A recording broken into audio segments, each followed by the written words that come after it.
Kembali lagi di channel Jago Listrik. Teman-teman, pernah nggak kepikiran kenapa baterai lithium wajib pakai BMS? Kenapa aki mobil tidak? Kenapa aki motor tidak? Dan kenapa aki UPS juga tidak? Padahal semuanya sama-sama baterai. Kalau memang BMS itu bagus, bukankah semua baterai seharusnya pakai BMS? Nah, kali ini kita akan bahas sesuatu yang sering banget disalahpahami. Bahkan banyak penjual di marketplace yang bilang, aki juga bisa dipasang BMS. Benarkah begitu? Atau justru bahaya, teman-teman? Jadi, setelah nonton video ini sampai selesai, saya yakin cara pandang teman-teman terhadap baterai akan berubah. Sebelum kita bahas tentang BMS, kita harus tahu dulu apa sebenarnya baterai. Pada dasarnya, semua baterai melakukan pekerjaan yang sama, teman-teman. Mengubah energi kimia menjadi energi listrik. Baik itu aki mobil, aki motor, lead acid, gel, AGM, tubular, bahkan lithium. Semuanya menghasilkan listrik, teman-teman. Tetapi, cara mereka bekerja sangat berbeda. Analoginya gini nih, bayangkan aja ada 5 orang pekerja, semuanya sama-sama mengangkat semen. Tetapi ada yang kuat, ada yang cepat capek, ada yang sensitif, dan ada yang tahan panas. Nah, semua sama-sama pekerja, tetapi perlakuannya tidak bisa disamakan. Begitu juga baterai, teman-teman.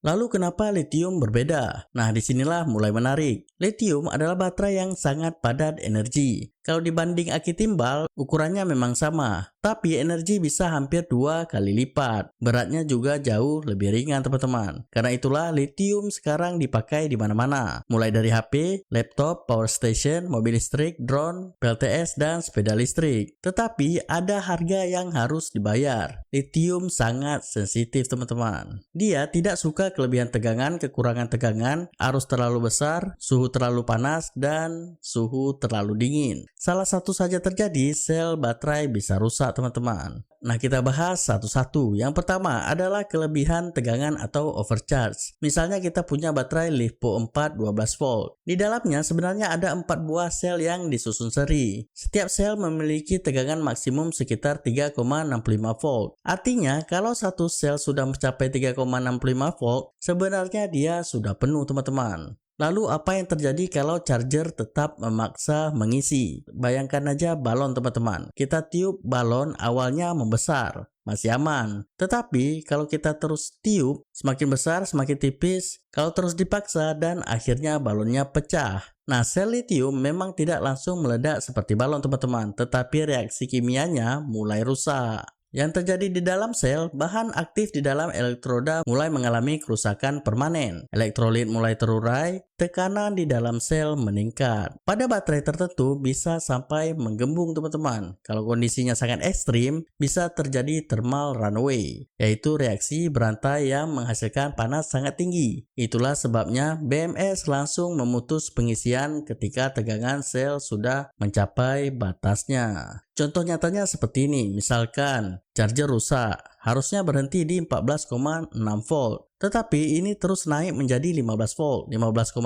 volt, bertambah terus sampai 16 volt. Kalau tidak ada BMS, semua sel dipaksa menerima energi yang sebenarnya sudah tidak sanggup mereka simpan. Nah, sekarang kebalikannya, bukan terlalu penuh, tapi terlalu kosong. Misalnya kita punya baterai lithium yang terus dipakai. Lampu masih nyala, kipas masih hidup, inverter masih bekerja. Karena merasa baterainya masih bisa dipakai. Padahal salah satu sel sudah turun di bawah batas aman, teman-teman. Lalu apa yang terjadi? Ketika tegangan terlalu rendah, reaksi kimia di dalam baterai mulai berubah. Material aktif pada elektroda bisa mengalami kerusakan. Pada beberapa jenis lithium bahkan dapat menyebabkan tembaga dari current collector mulai larut ke elektrolit. Saat baterai diisi kembali, tembaga ini bisa mengendap sebagai dendrit halus yang berpotensi menyebabkan hubung singkat internal. Akibatnya, teman-teman, kapasitas baterai turun, baterai menjadi cepat habis, bahkan ada sel yang tidak bisa diisi lagi. Analoginya seperti ini, ibarat manusia, kalau lapar sedikit masih kuat, tetapi kalau kelaparan berhari-hari, organ tubuh mulai rusak. Nah, lithium juga begitu, teman-teman. Contoh nyatanya seperti ini, sering terjadi pada powerbank. Disimpan berbulan-bulan, tidak pernah dicas. Begitu mulai dipakai, ternyata sudah mati total. Bukan karena chargernya rusak, tetapi karena selnya sudah over discharge. Masalah berikutnya adalah arus yang terlalu besar.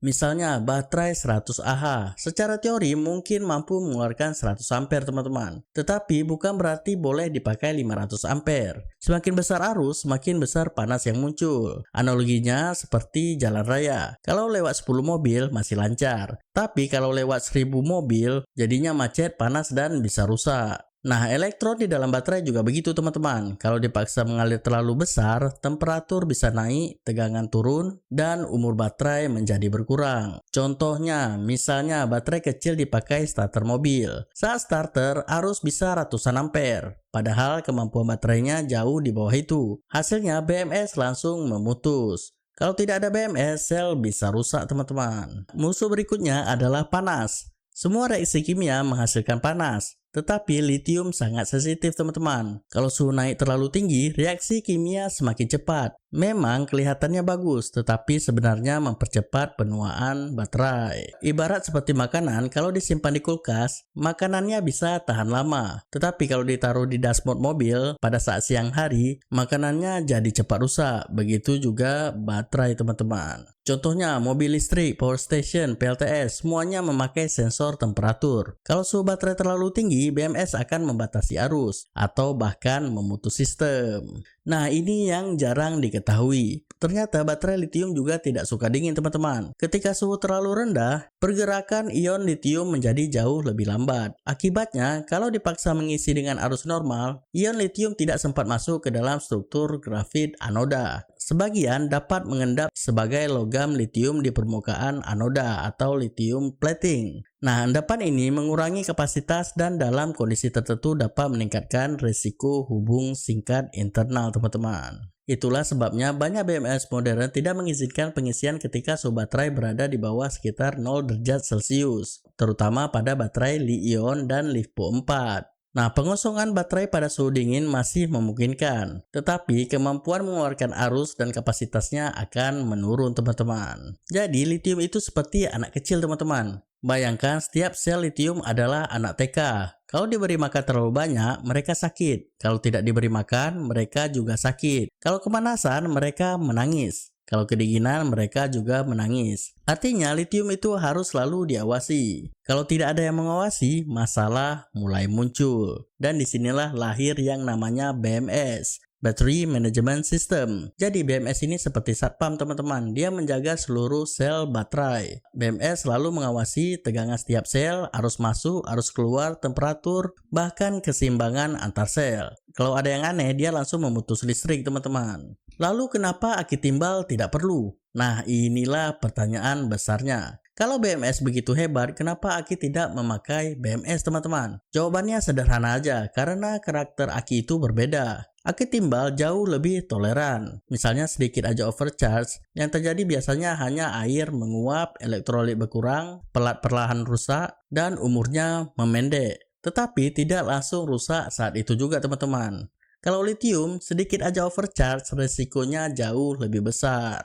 Dan sel lithium itu harus sama persis. Misalnya kita punya baterai 48 volt, isinya 16 sel. Idealnya semua sel punya tegangan sama teman-teman. Tetapi kenyataannya tidak pernah sama. Misalnya 3,6 volt, 3,59 volt, 3,61 volt, 3,62 volt, dan terus begitu teman-teman. Kalau tidak diseimbangkan, lama-lama selisihnya makin besar. Ada sel yang penuh duluan dan ada yang masih kosong. Nah, disinilah tugas BMS melakukan balancing teman-teman. Jadi balancing itu seperti lomba lari. Bayangkan aja ada 16 orang yang berlari. Tujuannya finish bersamaan. Tetapi ada yang larinya cepat dan ada yang lambat teman-teman. Kalau tidak ada pelatih, mereka finish sendiri-sendiri. Nah, di sini BMS seperti pelatih teman-teman. Nah, gimana kalau BMS dilepas? Apa sih yang terjadi? Awalnya mungkin normal-normal aja. Tetapi sedikit demi sedikit sel mulai tidak seimbang teman-teman.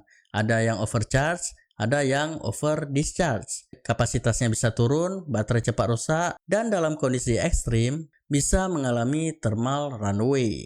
Lalu misalkan kita mau pasang BMS di aki, apa boleh dipasang? Secara teknis bisa aja kita pasang BMS di aki, tapi manfaatnya sangat kecil teman-teman, karena aki memang tidak didesain bekerja seperti lithium. Yang dipakai pada aki biasanya hanya sekring, fuse, relay, charger pintar, dan low voltage disconnect atau LVD, bukan BMS. Jadi sekarang kita tahu teman-teman, BMS bukan sekedar saklar otomatis, bukan juga saklar pelindung, tetapi benar-benar otak yang menjaga baterai lithium tetap hidup. Tanpa BMS, baterai lithium tidak akan bisa bekerja dengan aman dalam jangka panjang. Sedangkan aki timbal, sejak awal memang dirancang memiliki karakter yang lebih toleran terhadap kesalahan pengisian dan pengosongan. Karena itulah, BMS menjadi pasangan yang hampir tidak bisa dipisahkan dari baterai lithium. Sedangkan pada aki timbal, yang lebih penting adalah charger yang tepat, pengaturan tegangan yang benar, dan perawatan yang baik. Oke, sekian video kali ini. Apabila teman-teman ada tambahan, silahkan komen di bawah dan sampai jumpa di video selanjutnya. See you teman-teman.